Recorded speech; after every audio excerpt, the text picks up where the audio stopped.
Assalamualaikum dan salam sejahtera kepada bangsa mekanika. Bertemu lagi kita di musim tengkujuh ni. Jadi kembali kita ke studio untuk membuat video. Hari ni kita nak cerita pasal apa? Kita nak cerita pasal sebab-sebab cek enjin menyala. Tapi sebelum itu, kepada anda yang baru saja menemui channel Mekanika Malaysia, sudilah kiranya anda menekan butang subscribe dan juga butang lonceng.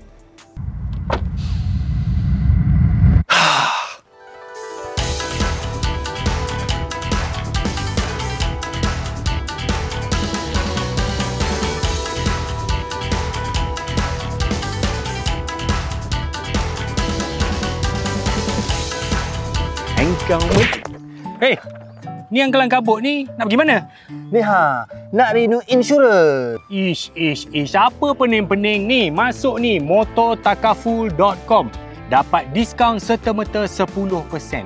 Kalau ada kredit kad Maybank, boleh bayar ansuran dengan 0%. Oh.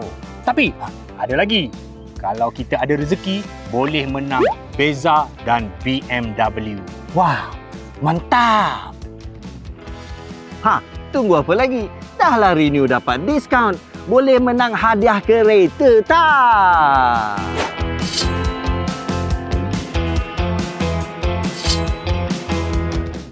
Pernah tak anda ketika memandu kan? Kita mandu, relax ni, tiba-tiba enjin bergegar. Tiba-tiba, hilang power. Tak ada power ni. Dan tiba-tiba keluar satu logo yang paling terkenal di dunia, yang paling ditakuti, iaitu check engine. Warna kuning tu, dia menyala. Apa nak kena buat ni? Jangan gelabah. Bertenang tuan-tuan. Check engine ni dia menyala memang ada sebab yang tidak normal berlaku pada enjin kita. Jadi, kena buat apa? Kena buka Facebook, tanya dekat grup ke?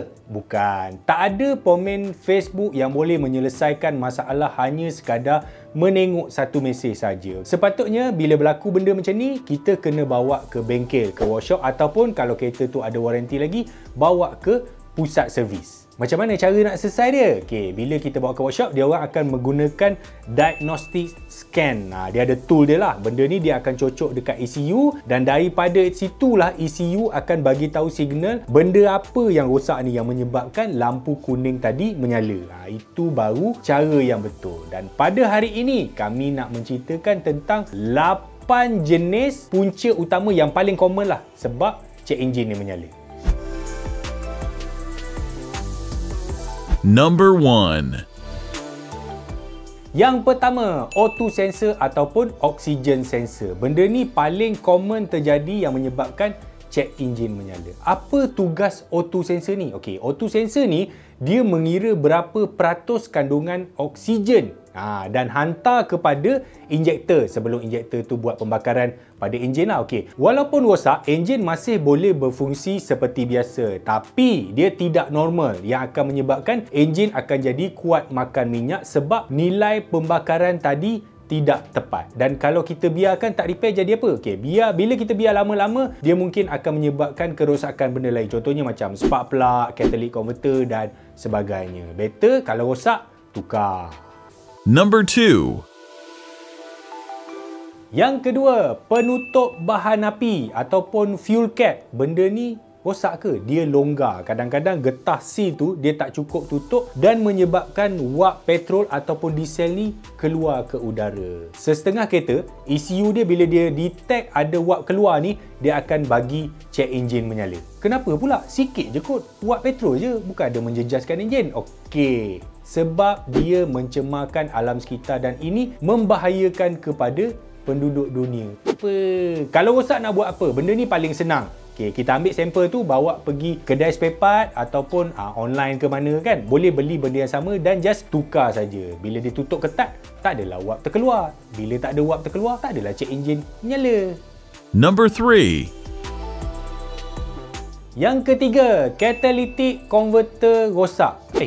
Boleh rosak ke cat ni? Okey, apa tugas catalytic converter? Tugas dia adalah untuk menapis pencemaran akibat dari pembakaran enjin sebelum dia keluar kepada gas exhaust. Dalam catalytic converter ni dia ada platinum, ada rhodium, ada palladium, dan untuk anda yang tidak tahu, catalytic converter ni sangat mahal dan juga digelar emas putih. Sebab tu dulu pernah berlaku banyak catalytic converter ni hilang pada kereta.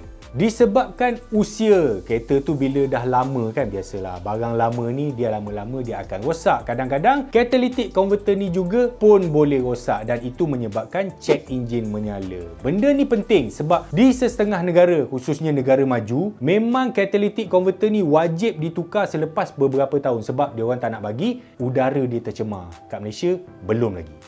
Number 4. Yang keempat, spark plug atau palang pencucuh. Okey, setiap spark plug ni dia ada jangka hayat, dia ada lifespan dia yang tersendiri. Okey, setengah spark plug kalau bahan yang bagus tu dia boleh bertahan sehingga 100,000 km.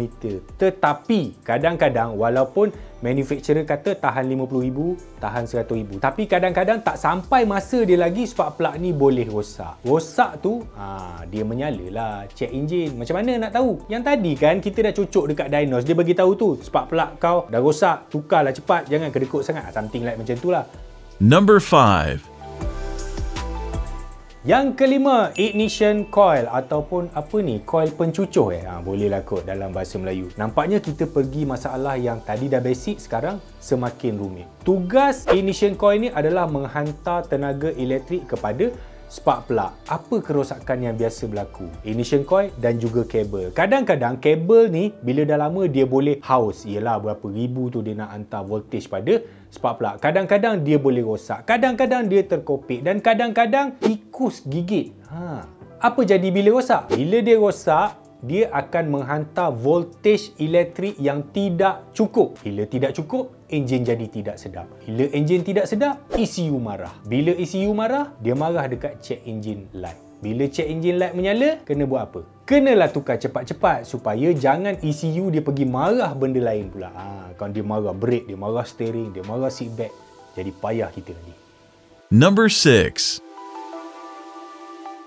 Yang keenam, air flow sensor. Apa tugas ini? Tugas dia adalah menyukat kandungan oksigen yang masuk ke dalam ruang pembakaran enjin. Kalau dia rosak, benda ni susah nak tengok sebab yelah dia seketul gitu kan. Dia bukan ada patah ke, ada koyak ke kan. Bila dia rosak, kebiasaannya simptom yang biasa ialah idling engine. Kadang-kadang dia gila, dia suka turun, dia naik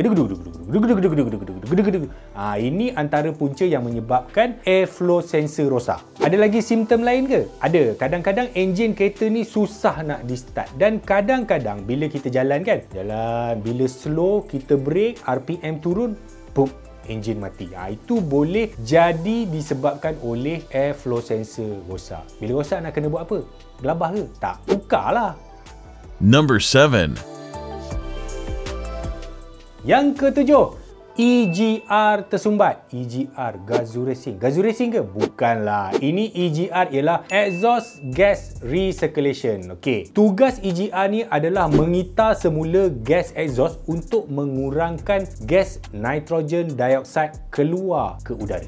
Dan ia sekaligus mengurangkan penggunaan petrol ataupun diesel. Kalau tersumbat, sebab biasalah lama kan, gas exhaust lama berkemungkinan besar karbon banyak terkumpul dalam tu. Bila dia tersumbat, secara automatik enjin menjadi sangat tidak efisien dan bila sampai tahap yang dia dah tak efisien sangat, check engine ni akan menyala. Dia akan bagi tahu, "Weh, EGR kau ni teruk sangat lah, pergi cuci lah babe." Number 8. Yang ke-8 iaitu bateri. Ya, betul tuan-tuan. Setengah kereta moden memang dilengkapi dengan sensor yang mana akan mengesan kalau bateri tu dah nak out. Azhar ada ke? Azhar tak ada sensor ni, tapi Azhar lagi terror. Tahu tak macam mana nak tahu bateri Azhar ni nak kaput? Dekat meter minyak dia tu, dia kadang-kadang gila. Dia bila kita isi minyak, kejap-kejap dia duduk atas, kejap-kejap dia duduk bawah meter minyak. Itu petanda bahawa bateri Azhar dah nak kaput. Kalau kereta lain, macam mana kita nak tahu? Itulah tadi kan kita dah kata bawa dekat workshop ataupun pusat servis yang dia akan cocok dekat scanner tadi, scanner tool tadi. Okey, dia akan bagi tahulah bateri kau dah nak mampus dah ni, pergi tukar cepat. Jangan gerekut sangat, jangan nak jimat sangat. Bateri kereta normally biasanya dia akan bertahan maybe daripada 2 sehingga ke 4 tahun bergantung pada jenis bateri dan juga kualiti bateri. Sebab itu, sebagai pengguna biasa, ada baiknya kita kena check voltage bateri itu mungkin setiap 3 atau 6 bulan sekali. Barulah kita tahu bila bateri ni nak mampus. Okey, itulah tadi 8 sebab biasa yang menyebabkan check engine menyala. Sebenarnya dia ada banyak lagi. Okey, cuma yang lain tu sebab dia mungkin terlalu teknikal dan mungkin terlalu rumit untuk kita ceritakan pada hari ini. Okey, sebenarnya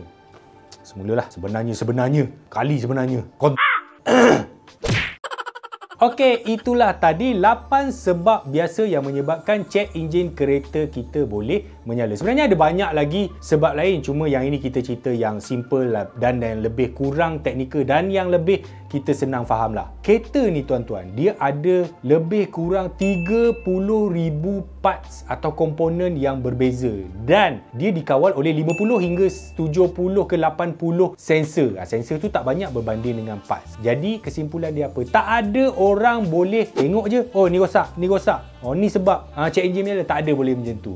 Keywords dia ialah diagnostic scanner. Okey, sebab kereta moden cocok je dekat ECU, dia dah bagi tahu sebab apa check engine tu menyala. Itu yang paling terbaik. Apa lagi tunggu? Check engine menyala.